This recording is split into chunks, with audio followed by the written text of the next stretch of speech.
जय हिंद। नमस्कार दोस्तों, फिर से आप लोगों का स्वागत है आपका अपना यूट्यूब चैनल ओनली स्टडी कर। जैसा कि अभी आप लोगों का हाल फिलहाल में पढ़ाया जा रहा है हिंदी व्याकरण, और हिंदी व्याकरण में भी एक टॉपिक है आपका विशेषण, और विशेषण का बन रहा है पार्ट 2। इसके बाद जो है आपका विशेषण जो है पूरी तरह से समाप्त हो जाएगा। पार्ट 2 हमने डाल दिया, सॉरी ये पार्ट 3 है आपका विशेषण का पार्ट 3। इसके बाद क्योंकि काफी छोटा वीडियो बनेगा, क्योंकि हम लोग 2 वीडियो में काफी डिटेल में पढ़ चुके हैं, थोड़ा सा जो बचा हुआ उसका पार्ट लास्ट वीडियो में समाप्त हो जाएगा, पूरा क्लियर हो जाएगा। नस्ते नाबूद कर दिए हम लोग, है ना। आप साथ दे रहे हो तब तो हम पढ़ा रहे हैं ना। आपका साथ तभी है विकास, बिना साथ के विकास नहीं होता। देखो यहाँ पर क्या है, विशेषण के पार्ट 3 में आज हम लोग पढ़ेंगे परिणाम, परिमाणवाचक उसको पढ़ेंगे, फिर निश्चयवाचक, और निश्चयवाचक जो 3 बच गया है उसको आज हम लोग नस्ते नाबूद कर देते हैं। केवल आप लोग को सही से पढ़ना है, समझना है, बहुत एग्जाम की तैयारी बहुत बेहतरीन ढंग से करना है, क्योंकि दिन प्रतिदिन जो है एग्जाम जो है वह बहुत ही हार्ड लेवल का होते जा रहा है, उसमें पैटर्न बदलाव होता जा रहा है ना। तो आप लोग को अच्छे से पढ़ना है, बदलाव कुछ भी हो जाए धुआं धुआं कर देना है। देखो यहाँ क्या है, परिमाणवाचक विशेषण।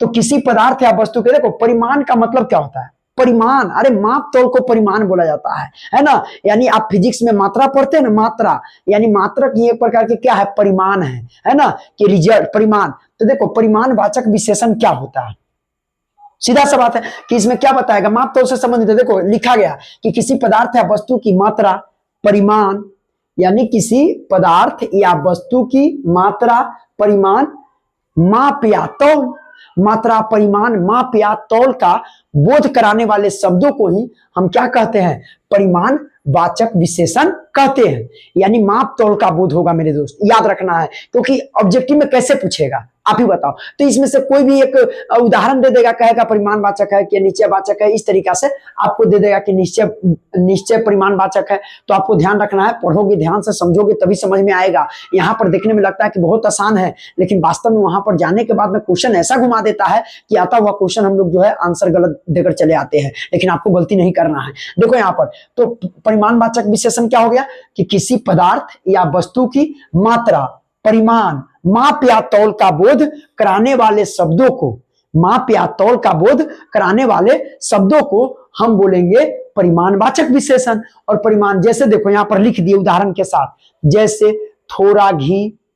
अब बताइए यहां पर लिखिए परिमाणवाचक में थोड़ा घी, सारा दूध, यानी सभी दूध जो होते सारा दूध, है ना। तो आप बताओ ये क्या हो रहा है, दूध मापा तोला जाता है कि नहीं जाता, मापा तोला जा सकता है। यहां पर देखो थोड़ा घी, अब मात्रा होगा कि नहीं होगा, थोड़ा कहे बहुत कहे, लेकिन मात्रा तो शो कर रहा है ना, माप तौल तो चल रहा है। तो इस तरीका से माप तौल, है ना, पानी, इस तरीका क्या 2 किलो चावल, ये सब क्या है, यानी माप तौल का ही तो वस्तु है। तो माप तौल का बोध कराने वाले शब्दों को हम क्या बोलेंगे, परिमाणवाचक विशेषण कहते हैं। इस चीज को आपको याद रखना है, ठीक है। यहां पर लिख दिए उदाहरण। और देखो अब अलग बात है कि इस परिमाणवाचक को भी अलग बांटा गया है, जैसे एक निश्चित को शो करेगा, एक अनिश्चित को शो करेगा। देखो ना यहाँ पर लिखा गया, यानी परिमाणवाचक विशेषण किसे कहते हैं। तो आपको पता चल गया कि माप तौल का बोध कराने वाले शब्दों को भी परिमाणवाचक बोलेंगे। लेकिन इसमें एक विशेष बात आपको क्या रखना है कि भाई ये भी परिमाणवाचक को भी 2 भागों में बांटा गया है, परिमाणवाचक को भी 2 भागों में बांटा गया है।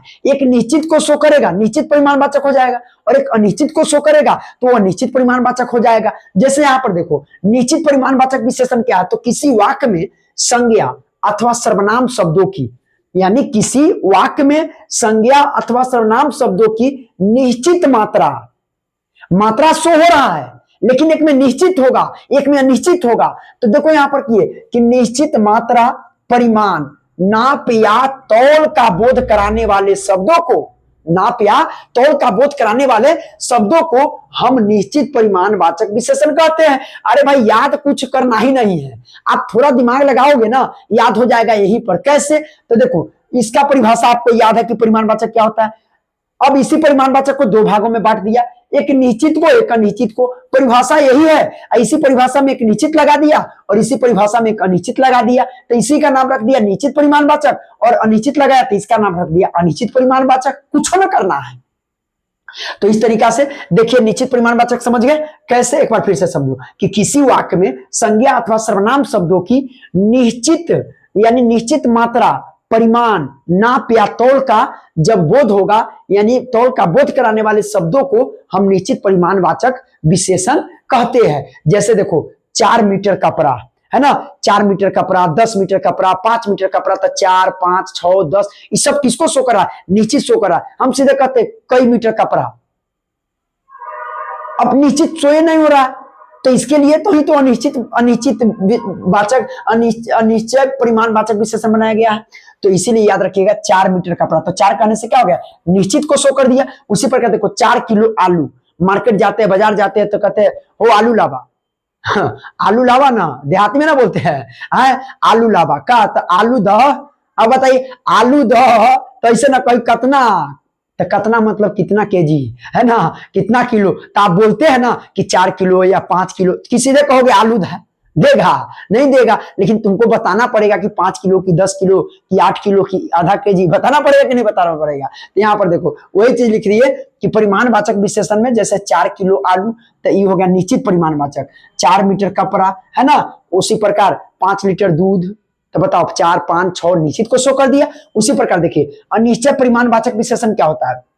तो किसी वाक्य में संज्ञा अथवा सर्वनाम शब्दों की, यानी किसी वाक्य में संज्ञा अथवा सर्वनाम शब्दों की अनिश्चित मात्रा, परिमाण, नाप या तौल का, देखो परिभाषा वही है, सेम परिभाषा है, खाली यहाँ पर अनिश्चित था तो अनिश्चित लगा दिया गया, परिभाषा सेम है। तो याद रखना कि किसी वाक्य में, जब किसी वाक्य में संज्ञा अथवा सर्वनाम शब्दों की अनिश्चित मात्रा, परिमाण, नाप या तौल का बोध कराने वाले जो शब्द होते हैं, उसी शब्दों को हम अनिश्चित परिमाणवाचक विशेषण कहते हैं। छोटा सा वीडियो है, मैं जो है क्यों इतना छोटा वीडियो बना रहा हूं कि आप जो है अच्छा से पढ़ो, अच्छा से समझो, है ना। ज्यादा वीडियो आप लोग सुनते नहीं है, अभी शॉर्ट वीडियो देखने को आप लोगों को लत लग चुका है, इसलिए मैं भी सोचता हूँ छोटा छोटा ही वीडियो के माध्यम से कम शॉर्ट वीडियो की जगह ये भी तो पढ़ लूं, है ना, कि काम दे दे। तो याद रखिएगा, जैसे देखो तो लिखे थोड़ा अनाज, अब बताइए अनिश्चित को थोड़ा अनाज, अब थोड़ा में कितना फिर ना, थोड़ा अनाज, तो थोड़ा शब्द किसको शो कर रहा है? अनिश्चित को शो कर रहा है। उसी प्रकार बताइए, देखो हम कहे कुछ फल,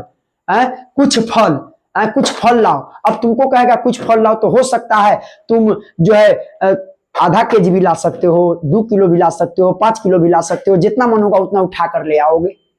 तो बताइए निश्चित सो नहीं ना, यानी कि कुछ फल लाओ, तो कुछ का मतलब आधा मन है तो आधा, 1 केजी मन है तो 1 केजी, 2 केजी मन है तो 2 केजी, क्योंकि निश्चित सोने ने क्या कहता 1 केजी लाओ, तब तो हम ले जाते ना नाप तोड़ कर, लेकिन यहाँ पर कहवे नहीं किया है, इसीलिए कुछ फल, तो किसको सो? अनिश्चित को। उसी प्रकार थोड़ी नमकीन, है ना, थोड़ी नमकीन, तो कुछ, थोड़ा, थोड़ी किसको शो कर रहा है? अनिश्चित को शो कर रहा है। बहुत दूध, अब बहुत दूध, तो बहुत दूध में भी कितना दूध? 10 किलो की, 50 किलो की, 1 कुंटल, पता नहीं ना है, हाँ? तो याद रखना है, तो बहुत दूध, तो इस तरीके से मेरे दोस्त ये किसको शो कर रहा है? थोड़ा, कुछ, थोड़ी, बहुत, ये किसको शो कर दिया? अनिश्चित को शो कर दिया, इसीलिए इसको निश्चय परिमाणवाचक विशेषण कहते हैं। इस तरीका से मेरे दोस्त आपसे एग्जाम में दे देगा थोड़ा अनाज कौन विशेषण है, तो याद रखिएगा निश्चय परिमाणवाचक विशेषण है। इसके अलावा ना कुछ नहीं पूछा जाएगा, जितना पढ़ा रहे हैं ना चुपचाप पढ़ लीजिए मेरे दोस्त, शॉर्टकट कुछ नहीं होता है, पढ़ना पड़ेगा, नहीं पढ़ोगे टाइम बहुत कम रह गया है,